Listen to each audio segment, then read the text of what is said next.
pour ça. Tout ça pour ça. Quelle triste fin pour Alassane Dramane Ouattara en Côte d'Ivoire.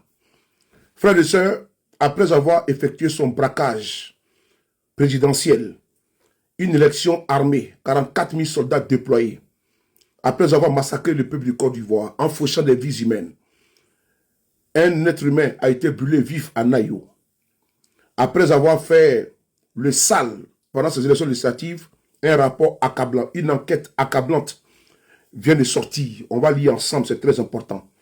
Alassane Ouattara va tout droit vers la Cour pénale internationale. Ce monsieur doit répondre de ses crimes. Oui, sous le prétexte fallacieux du 3e mandat, 4e mandat, beaucoup de vies ont été fauchées. Il est temps de mettre fin à l'hémorragie. Le journal sérieux, crédible, introduit, Mediapart a fait une enquête sur la Côte d'Ivoire, sur la mascarade électorale qui a été organisée par M. Ouattara en octobre 2025. Oui, je vais vous lire ça, c'est important.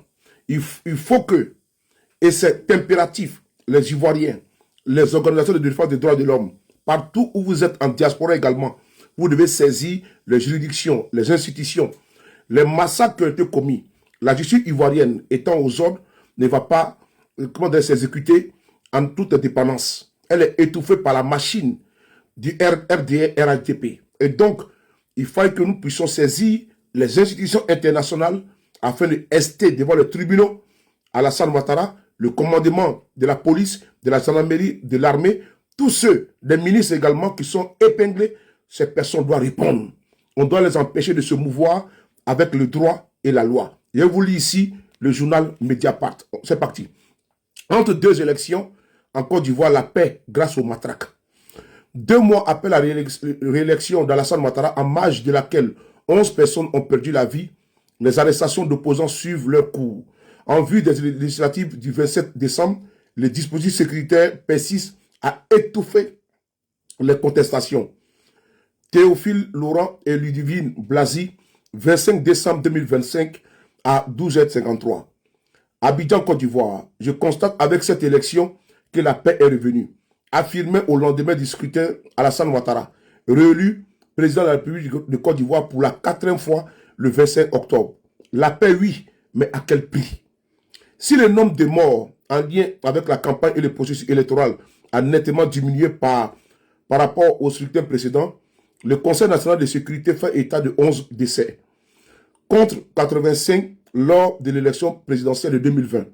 Les circonstances de certaines d'entre elles mettent en cause le gouvernement. Écoutez bien, c'est le cas à Kami, petit village qui borde Yamoussoukro, capitale de la Côte d'Ivoire. Paul Conan Kakou, 46 ans. Il est décédé le 21 octobre. Selon le procureur de la République, il se serait opposé à des individus participant à un attroupement sur la voie publique qui obstruait les accès au village. Paul Conan Kakou aurait alors aidé la gendarmerie nationale présente sur place avant de recevoir une pierre à la tête jetée par les manifestants. Cette version des faits est vivement contestée par les proches du défunt. D'après les témoignages, les gendarmes seraient entrés dans la cour où vivait Paul Conan Kakou et sa famille, à la recherche des jeunes responsables des barricades. Le quadragénaire pris à partie se serait alors enfui. Rapidement rattrapé, il aurait été roué de coups, de pieds, de mousquetons et de matraques dans une ruelle exiguë, à seulement quelques mètres de chez lui, loin des barricades. Selon les témoins présents sur place, il serait décédé des suites de ses blessures. Mediapart a visionné les vidéos et les photos prises sur le moment par ses proches. Les coups allégués n'ont pas pu être filmés, la ruelle étant trop étroite. Mais l'on y voit un homme inconscient que les gendarmes en uniforme traînent sur plusieurs mètres. Son visage ne peut être formellement distingué, mais tous et toutes, soit une quinzaine de personnes, sont unanimes. Il s'agit bien de Paul Conan Kakou. D'autres photos qui auraient été prises quelques jours plus tard à la morgue par la famille viennent étayer cette version. L'homme qui y figure est difficilement reconnaissable. Son visage et le haut de son corps sont tuméfiés et lacérés. Ses dents abîmées. Aux yeux des villageois, l'idée qu'une simple pierre ait pu causer de tels ravages ne tient pas. Dérive répressive. Interrogé, Amadou Coulibaly, ministre de la Communication ivoirien, maintient la version des autorités locales et invoque de faux témoignages instrumentalisés par l'opposition, soucieux de présenter un régime liberticide autoritaire qui tue ses populations, tout en rappelant qu'un sous-lieutenant de l'escadron d'Aboville est lui aussi décédé en marge de la campagne. Le 20 octobre, le ministre reste catégorique. Nous n'avons enregistré aucune mort causée par les forces de l'ordre. Anticipant le débordement à l'approche de l'élection présidentielle dans un pays habitué aux violences électorales qui ont fait près de 3000 morts en 2010, le gouvernement a mobilisé un dispositif sécuritaire d'une ampleur inédite. 44 000 hommes déployés à travers le pays depuis le 5 octobre, soit 9 000 de plus qu'en 2020. Cette démonstration de force s'est néanmoins accompagnée d'une dérive répressive visant à étouffer toute contestation. Les témoignages recueillis auprès des habitants proches des quartiers au sein desquels l'opposition s'est mobilisée, notamment à Moféré, près de Yamoussoukro, le 21 octobre, et à Blocos, lors de la marche du 8 octobre, font ainsi état de nombreuses violences. Les forces de l'ordre seraient entrées dans les cours et auraient jeté des gaz lacrymogènes à l'intérieur même des habitations. Plusieurs personnes, dont des enfants, ont risqué l'asphyxie. À Morofé, le jet d'une grenade lacrymogène aurait même déclenché l'incendie d'une maison. Et ceux qui disent avoir reçu des coups de matraque et de pieds à même le sol sont indénombrables. Nous n'utilisons que des méthodes conventionnelles, se défend Amadou Coulibaly.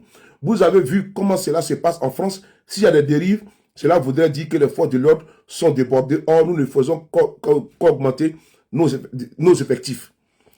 Il n'empêche que, comme le reconnaît le ministre de la Communication, rouer de coups un citoyen ne fait pas partie des moyens conventionnels. C'est fait pour s'aimer la terreur et empêcher tout mouvement de contestation, affirme Sébastien Dano Didier, porte-parole du PPACI, parti de l'ancien président Gbagbo Laurent. Les méthodes utilisées ont pu jouer un rôle dans la réduction des mobilisations.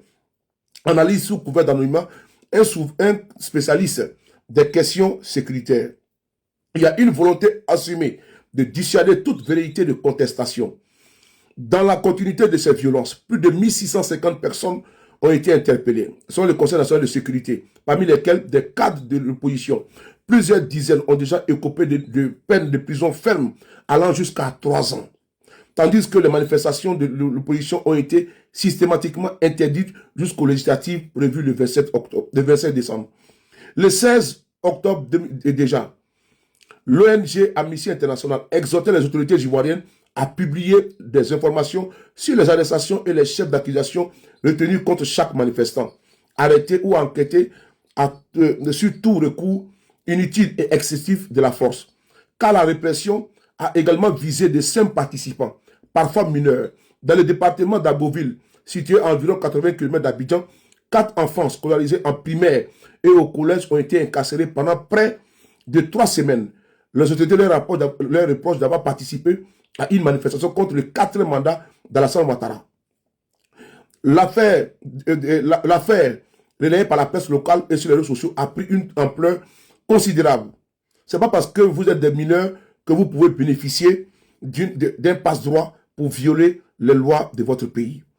Frères et sœurs, l'enquête aussi va jusqu'à Nayo. À Nayo, où des violences ont été commises par les supplétifs du régime de M. Ouattara.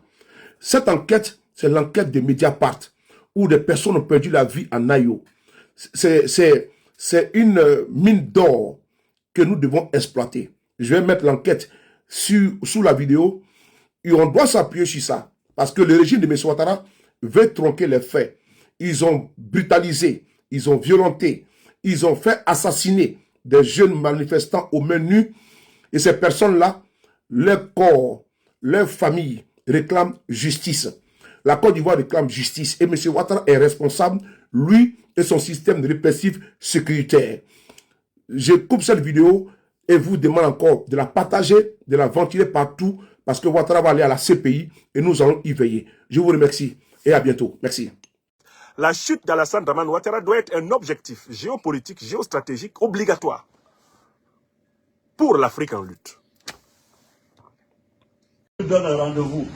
Il sera assis à terre et puis on va nous donner.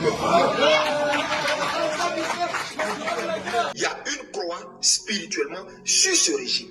Et je vous l'ai dit, Alassane Dramane Ouattara sera pris.